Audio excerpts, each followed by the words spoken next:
Hello दोस्तों, स्वागत है आपका अपने यूट्यूब चैनल एजुकेशन फंडा फॉर ऑल में। आज की इस वीडियो से हम एक नई सीरीज शुरू करने वाले हैं जिसका नाम है ऑपरेशंस रिसर्च, जिसे ओआर भी कहा जाता है। यह वीडियो इस सीरीज़ का पहला वीडियो है जिसमें हम इंट्रोडक्शन टू ऑपरेशंस रिसर्च देखने वाले हैं। सबसे पहले मैं आपको बता दूं कि यह सब्जेक्ट यूजी और PG students, research scholars, net set aspirants, industrial personal के लिए बहुत ही इम्पोर्टेंट है। लेकिन इसे कोई भी सीख सकता है और इम्प्लीमेंट करके इसके बेनिफिट्स ले सकता है। तो चलो दोस्तों शुरू करते हैं। इंट्रोडक्शन टू ओआर में हम जो की पॉइंट्स देखने वाले हैं वो है history of OR, definition of OR, characteristics, phases, scope and limitations of OR. तो हमारा सबसे पहला पॉइंट है हिस्ट्री ऑफ ऑपरेशंस रिसर्च। इस ओआर की ऐसी कोई डेफिनेट हिस्ट्री नहीं है। हम इस सब्जेक्ट को जाने अनजाने में एंशियंट टाइम से यूज़ करते आ रहे हैं। फॉर एग्ज़ाम्पल आप अपने कॉलेज का टाइम टेबल ले सकते हैं जिसमें हर एक लेक्चर, प्रैक्टिकल या और कोई भी एक्टिविटी है तो वो प्रॉपरली अरेंज की जाती है ताकि किसी को भी कोई प्रॉब्लम ना आए। अब हिस्ट्री की तरफ आते हैं तो ओआर की हिस्ट्री 3 पार्ट्स में डिवाइडेड है: pre world war two, world war two and post world war two. तो मैं आपको सिक्वेंसली क्या क्या घटनाएं हुई इस तीनों फेज़ में वो बताता हूँ। प्री वर्ल्ड वॉर टू की बात करें तो जो फर्स्ट इंडस्ट्रियल रिवॉल्यूशन हुआ उसमें ओआर के डेवलपमेंट में सबसे ज़्यादा कंट्रीब्यूट किया। तो हुआ यूँ कि इस रिवॉल्यूशन की वजह से इंडस्ट्रीज़ में डेवलपमेंट शुरू हुआ। पहले एक ही manager production, marketing, finance, personal, research and development etcetera department देखता था। अब हर एक डिवीज़न का एक मैनेजर बन गया। इसके बाद और डेवलपमेंट हुई तो डिवीज़न और सब डिवीजन्स में डिवाइड हो गई। इस इंडस्ट्रियल रिवॉल्यूशन की वजह से जो भी प्रॉब्लम्स रेज हुए उन्हें एग्जीक्यूटिव टाइप ऑफ प्रॉब्लम्स कहा जाता है। एग्जीक्यूटिव टाइप ऑफ प्रॉब्लम मतलब फॉर एग्जांपल मार्केटिंग डिपार्टमेंट को चाहिए एक लार्ज और डाइवर्स इन्वेंट्री जिससे वो अपने कस्टमर को जो चाहिए वो आइटम जितने चाहिए उतनी क्वांटिटी में बेच सके। दूसरी तरफ फाइनेंस डिपार्टमेंट चाहता है कि इन्वेंट्री कम से कम हो ताकि वो फंड्स को दूसरी जगह इन्वेस्ट करके प्रॉफिट कमा सके। ये हो गए प्री वर्ल्ड वॉर टू की बात। अब वर्ल्ड वॉर टू जब चालू था तब इंग्लैंड का मिलिट्री मैनेजमेंट था, उनको लगा कि उनके पास जो लिमिटेड रिसोर्सेज थे उनको इस तरह से एलोकेट किया जाए कि उनका बेटर यूटिलाइजेशन हो सके और रिजल्ट्स भी बेहतर आए। इसीलिए उन्होंने एक साइंटिस्ट की टीम बनाई और उनके सामने सारे प्रॉब्लम्स रख दिए। साइंटिस्ट की टीम ने उन प्रॉब्लम्स को साइंटिफिकली सॉल्व किया और रिजल्ट्स में वो वर्ल्ड वॉर टू जीत गए। ये था वर्ल्ड वॉर टू का फेज़। अब जब वर्ल्ड वॉर टू ख़त्म हुआ तब इस अप्रोच की तरफ इंडस्ट्रीज़ के लोग अट्रैक्ट हुए क्योंकि रिजल्ट्स ज़बरदस्त थे और यहाँ से ओआर का रियल डेवलपमेंट शुरू हुआ। ये तो हो गई हिस्ट्री की बात। होप आप लोगों को समझ में आ रहा है। अब आगे बढ़ते हैं अगले पॉइंट की तरफ। अगला पॉइंट है मीनिंग या फिर definition of operations research. History की तरह ही ओआर की कोई फिक्स डेफिनेशन नहीं है। बहुत से लोगों ने बहुत सी डेफिनेशंस रखी है और उन्हें जस्टिफाई भी किया है। उनमें से ही कुछ आप लोगों को बताता हूँ। सबसे सिंपल डेफिनेशन है रिसर्च इन ऑपरेशन। ओआर में हम यही तो करते हैं, कोई भी ऑपरेशन है तो हम उसमें हम रिसर्च ही करते हैं और बेटर सॉल्यूशंस फाइंड आउट करते हैं। दूसरी डेफिनेशन है art of winning war without fighting it. OR हमें सिखाता है कि आप कोई भी वॉर है मतलब कोई भी प्रॉब्लम है तो उसके साथ विदाउट फाइटिंग आप उसे जीत सकते हैं, यानी बेटर से बेटर सॉल्यूशंस फाइंड आउट कर सकते हैं। वर्ल्ड वॉर टू से एक डेफिनेशन निकल के आती है, वो है to achieve best solution with limited resources by using scientific techniques. बस और एक डेफिनेशन बताता हूँ फिर हम आगे बढ़ते हैं।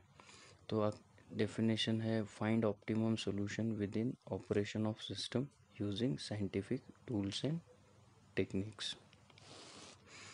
तो ये हो गए डेफिनेशंस। हमारा नेक्स्ट पॉइंट है कैरेक्टरिस्टिक ऑफ OR या फिर फीचर्स ऑफ OR। OR की पहली कैरेक्टरिस्टिक है सिस्टम ओरिएंटेशन। तो OR क्या करता है, OR प्रॉब्लम को सभी एंगल से एनालाइज करता है, उसके इफ़ेक्ट्स को थरोली एग्जामाइन करता है, उसके बाद ही मैथमेटिकल मॉडल प्रिपेयर करके सोल्यूशन फाइंड आउट करता है। दूसरी कैरेक्टरिस्टिक है use of interdisciplinary team. OR में हमेशा अलग अलग साइंटिफिक एंड इंजीनियरिंग डिसिप्लिन के लोगों को साथ लेकर एक टीम के रूप में काम करते हुए सॉल्यूशंस फाइंड आउट किए जाते हैं। तीसरी कैरेक्टरिस्टिक है application of scientific method. OR में साइंटिफिक मेथड को यूज़ किया जाता है प्रॉब्लम को सॉल्व करने के लिए। नेक्स्ट कैरेक्टरिस्टिक है अनकवरिंग ऑफ न्यू प्रॉब्लम। इस कैरेक्टरिस्टिक को हमेशा अनदेखा किया जाता है। जब हम किसी प्रॉब्लम का सॉल्यूशन निकालते हैं तो हो सकता है कि नया कोई प्रॉब्लम आ जाए, लेकिन ऐसा भी हो सकता है कि उस प्रॉब्लम को सॉल्व करने की ज़रूरत नहीं पड़ेगी। OR की नेक्स्ट कैरेक्टरिस्टिक है improvement in quality decision. OR हमको परफेक्ट सोल्यूशन नहीं देता है, बट जो भी सोल्यूशन देता है वो हमेशा बेटर होता है विदाउट OR डिसीजन से। नेक्स्ट कैरेक्टरिस्टिक है use of computers. Complex mathematical models को सॉल्व करने के लिए कंप्यूटर्स का यूज़ किया जाता है। नेक्स्ट कैरेक्टरिस्टिक है क्वांटिटेटिव सॉल्यूशन। OR में हमेशा आपको क्वांटिटेटिव बेस्ड सॉल्यूशन ही मिलते हैं। नेक्स्ट और लास्ट कैरेक्टरिस्टिक है ह्यूमन फैक्टर्स। OR की स्टडी में कहीं पे भी ह्यूमन फैक्टर्स को कंसिडर नहीं किया जाता है, जो कि ज़रूरी है। तो ये थे OR की कैरेक्टरिस्टिक। OR की कैरेक्टरिस्टिक्स के बाद हम आगे देखने वाले phases of OR। Phases of OR। तो OR के टोटल 3 फेजेस है। पहला फेज़ है the judgement phase. Judgement phase में टोटल 3 स्टेप है।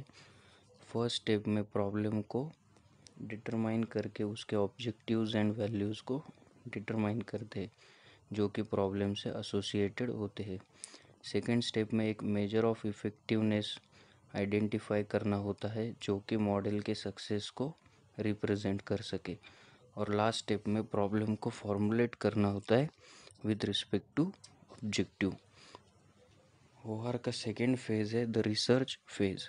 इस फेज़ के टोटल 4 स्टेप्स है। फर्स्ट स्टेप में ऑब्जर्वेशन एंड डाटा कलेक्शन करके प्रॉब्लम को अंडरस्टैंड करना होता है। सेकेंड स्टेप में relevant models and hypothesis form किया जाता है। थर्ड स्टेप में हाइपोथेसिस को वेरीफाई किया जाता है और अवेलेबल इंफॉर्मेशन का एनालिसिस किया जाता है। लास्ट स्टेप में रिजल्ट्स प्रिडिक्ट एंड जनरलाइज करते हैं और ज़रूरत पड़ी तो अल्टरनेटिव मेथड को कंसिडर किया जाता है। OR का लास्ट फेज़ है द एक्शन फेज़। इस फेज़ में रिमेडियल एक्शंस को रिकमेंड किया जाता है। ये हो गए फेजेस ऑफ OR। अब नेक्स्ट पॉइंट की तरफ बढ़ते हैं। अगला पॉइंट है स्कोप ऑफ ऑपरेशंस रिसर्च। तो स्कोप ऑफ ऑपरेशंस रिसर्च मतलब OR कहाँ कहाँ यूज़ कर सकते हैं या किया जाता है।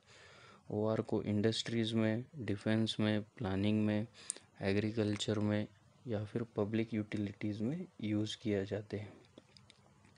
हमारे इंट्रोडक्शन का लास्ट पॉइंट है लिमिटेशंस ऑफ OR।